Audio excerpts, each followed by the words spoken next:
Woo-bin stood there, lost in thought. He remembered how Sonjin had almost lost himself after his brother's death, and how meeting Minsu had finally brought him back to life.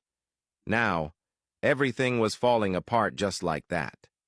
With a heavy heart, he returned to his hotel room, packed his bags, and decided to go back to Seoul, knowing that the wedding was the following day.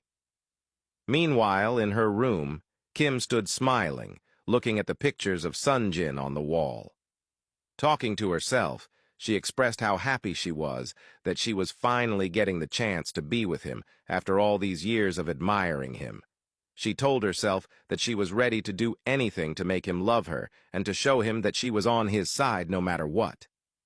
Throwing herself onto the bed in excitement, she thought about how she was finally going to call Sonjin her husband, the one thing she had dreamed about all her life. The following morning, Minsu decided to put her phone away and avoid any news about Sonjin, just as Woo-bin had advised her. She wanted to go about her day and spend time with her family, refusing to let everything weigh her down. After getting ready, she went out for breakfast and found her father sitting alone.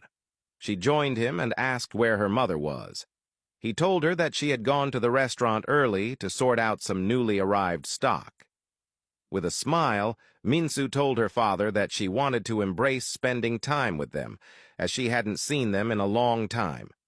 She apologized for not being herself these past few days. Holding her hand, her father assured her that it was okay and that she had every right to feel her emotions fully. He told her that she was beautiful and that he was sure she would find someone who truly deserved her.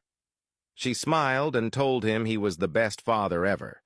Jokingly, he said that if she was struggling to find someone, he had friends with good sons he could introduce her to. They both laughed. Minsu explained that she wanted to go with him to the restaurant to help out, since she had missed spending time with both him and her mother.